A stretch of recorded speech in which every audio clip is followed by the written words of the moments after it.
Hello, good morning. আশা করি আপনারা সবাই ভালো আছেন।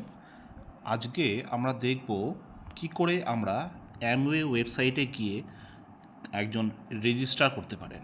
ঠিক আছে, মানে একজন এডিএস হতে পারেন। খুবই সিম্পল ব্যাপার। অ্যামওয়ের ওয়েবসাইটে ঢুকবো, amway.in এটা লিখবো আমাদের গুগল ক্রোমে লেখার পর দেখুন এই ওয়েব পেজটা কিন্তু খুলবে। ঠিক আছে, ওপর দিকে ডান দিকে দেখবেন একটা মানুষের মতো সিম্বল রয়েছে। ঠিক আছে, এটা ক্লিক করতেই আপনার এই পেজটা খুলবে। খোলার পর আমরা একদম নিচের দিকে আসবো, এসে দেখুন লেখা আছে অ্যামওয়ে ডিরেক্ট সেলিং পার্টনার, মানে আপনি একজন ডিস্ট্রিবিউটর। ঠিক আছে, তো যদি আপনি ডিস্ট্রিবিউটরশিপ নিতে চান তাহলে আপনাকে এখানে ক্লিক করতে হবে। ক্লিক করলাম, এখানে কিছু নিয়মাবলী রয়েছে, আপনাকে 18 বছর ওপরে হতে হবে।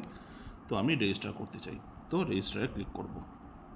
প্রথমেই দেখবেন এখানে টোটাল এইগুলো লেখা আছে, এগুলো আপনাকে ফিল আপ করতে হবে। তা আমি সঙ্গে সঙ্গে ফিল আপ করে নিই। দেখতেই পাচ্ছেন আমি এখানে নাম, ইমেল অ্যাড্রেস, মোবাইল নাম্বার, আমি কি পাসওয়ার্ড দেবো এই পেজটা অ্যাক্সেস করার জন্য, তো আমি সব কিছুই দিয়ে দিয়েছি।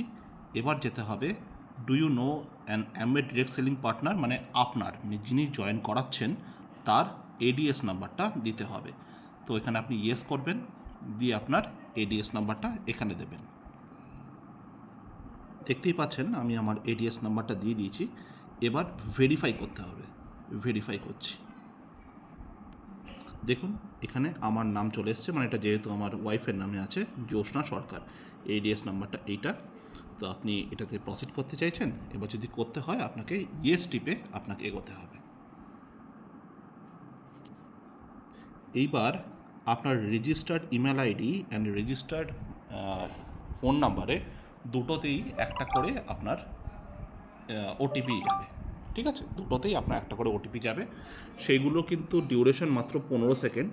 তো যেহেতু আপনি যাকে জয়েন করাবেন তাকে একটুখানি রিকোয়েস্ট করে রাখবেন যে আপনার মোবাইলটা আর যে ইমেল অ্যাড্রেসটা আছে সেটা যেন সামনাসামনি থাকে, যাতে সঙ্গে সঙ্গে দেখেই যেন ওই ওটিপিটা বলতে পারে। এটা এমন না যে আর ওটিপি পাওয়া যাবে না, এটা অনেকবারই পাওয়া যাবে, কিন্তু প্রতিবার কিন্তু ডিউরেশন হচ্ছে কিন্তু মাত্র 15 সেকেন্ড। এই করে আস্তে আস্তে, যেহেতু এটা ডামি, আমি একটা জাস্ট ডামি ডেমো দেখাচ্ছি আপনাকে, যেহেতু আমি রেজিস্টার করছি না, তো এটা এরমভাবেই করতে হয়। এরমভাবেই আপনি যখন আপনার ওটিপি দেবেন, ওটিপি দিয়ে যখন রেজিস্টার করে দেবেন, তারপরে আপনি যখন আপনার ইমেল অ্যাড্রেসের মধ্যে আপনার মানে ওটিপি যাওয়ার পর ওটাকেও যখন আপনি রেজিস্টার করে দেবেন, মানে আপনার তখন ভেরিফিকেশান হয়ে গেল যে আপনার মোবাইল নাম্বার এবং আপনার ইমেল অ্যাড্রেস দুটোই আপনার ক্লিয়ার। তারপরে আপনি আপনার অ্যাড্রেস দিয়ে আপনি আপনার রেজিস্ট্রেশন করতে পারবেন। Thank you.